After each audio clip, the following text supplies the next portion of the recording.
मैं सबसे पहले तो आज के इस मीटिंग के दौरान और आपकी बाइट लेने के लिए आप आए और आपका भी ये आशीर्वाद ही है। हम तो नए सिरे से नई पारी खेल रहे हैं और मैं आपका तहे दिल से शुक्रगुजार हूँ, आपका धन्यवाद करता हूँ जो आपने ये काम करने के लिए, आप बाइट लेने के लिए आप आए हैं और मैं आपका बड़ा आभारी हूँ। मैं ये कहना चाहूँगा कि मैं फर्स्ट से ही, बचपन से ही एक राजनीतिक मेरा बड़ा रुझान था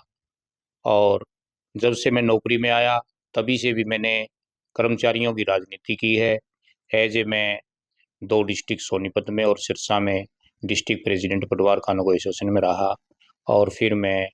अपने ऑफिसर एसोसिएशन है हमारी हरियाणा की, डीआरओज तहसीलदार और नायब तहसीलदार की, और उसमें भी मैं as a general secretary state का रहा और पब्लिक के लिए भी काम किए सर्विस के दौरान। और मैंने आम तौर पर गरीब आदमी की बड़ी बात सुनी है सर्विस में। मैं जब भी ऑफिस से उठता था तभी मैं कहता था भी कोई आदमी मेरे साइन कराने के लिए बैठा हो, बात करने के लिए बैठा तो वो मिले, फिर मैंने जाना है। तो मैंने हमेशा गरीब आदमी का फेवर किया है और अच्छे काम किए हैं। तो उसके बाद में जब मेरी रिटायरमेंट हुई 31 जनवरी 2023 को, उसके बाद में मैं श्री दुष्यंत चौटाला जी ने बातचीत करके और चौधरी ईश्वर सिंह की अध्यक्षता में मेरे को जननायक जनता पार्टी में as a senior state vice president कर्मचारी मजदूर संघ का नियुक्त किया गया, जो 8 मई 2023 को किया था। और हम सरकार में रहे और लोगों की बात भी की, काम की बात भी की और हमेशा कर्मचारियों के मजदूर संघ की मैं जनरल से वो से अपना सीनियर वाइस प्रेसिडेंट था। तो उसके लिए भी मैंने काफ़ी प्रयास किए, भाई मजदूरों के लिए शेड बने, मजदूरों को बैठने के लिए जगह हो, उनकी यूनियन के तहत उनका रजिस्ट्रेशन हो और कर्मचारियों की जो है ओल्ड जो पेंशन स्कीम है उसको लागू किया जाए और कर्मचारियों की भर्ती जो है रेगुलर की जाए, जो ठेका प्रथा है उसको बंद किया जाए। तो पार्टी के अंदर मान सम्मान भी पूरा था, हर बात को वो सुनते भी थे, मानते भी थे, लेकिन इतना नहीं था जितना होना चाहिए, गरीब आदमी की बात नहीं सुनी जाती थी। तो अब हमने चुनाव में भी इकट्ठे काम किया, हर जगह दुष्यंत ने जहाँ ड्यूटियाँ लगाई वहाँ बातचीत भी की लोगों से, पर लोगों का रुझान अब पार्टी से मुँह मोड़ चुका है और लोगों ने कहा कि हम जेजेपी को वोट नहीं देंगे। और हमने इस चुनाव में उसका नतीजा भी देख लिया, कहीं वोट 5 जा रहा है, कहीं 4500 आए हैं। तो पार्टी की जो है पूरी भद्द सरकार में रहते हुए 4 साल, साढ़े 4 साल, उसके बाद ऐसा हालात होना तो बहुत ही चिंता का विषय था। और इस कारण से हमने जो है जेजेपी को अलविदा कहा और मैंने 13/5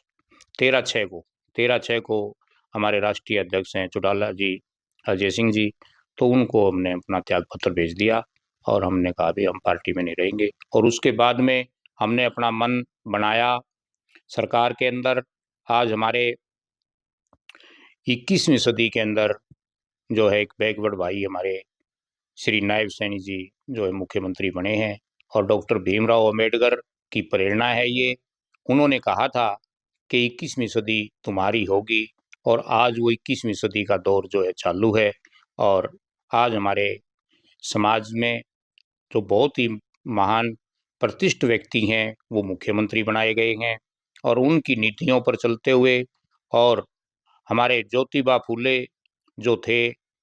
माता सावित्रीबाई फुले थे, उन्होंने गरीब लोगों के उत्थान के लिए उन समय में स्कूल खोले और उनको पढ़ाया था। उनके विचारों पर चलते हुए और डॉक्टर भीमराव अंबेडकर जी के विचारों पर चलते हुए और नरेंद्र दामोदर दास जी मोदी की जो नीतियां हैं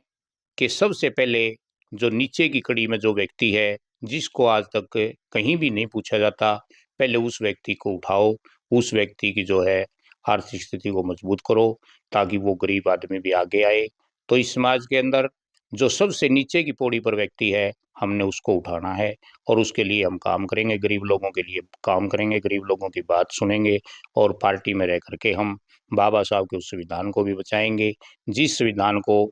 तोड़ने के लिए, जिस संविधान को खत्म करने के लिए आज कांग्रेस ने एक भाषा बोली थी कि बीजेपी इसको खत्म करना चाहती है, लेकिन ऐसा नहीं था। तो नरेंद्र दास मोदी जी ने जिस दिन शपथ ली थी, उस दिन भी संविधान को चुचकारा था और संविधान को चुचकारा। और आपने पता होगा जिस कोठी के अंदर 26 अलीपुर रोड नई दिल्ली के अंदर बाबा साहब रहते थे, वहाँ संविधान को लिखते थे, उस कोठी को जो है कांग्रेस ने बेच दिया था। 1990 में वाजपेयी के साथ मिलकर के हम इसको स्थान को लेकर के आए और आज उस स्थान के अंदर नरेंद्र मोदी जी ने इतना भव्य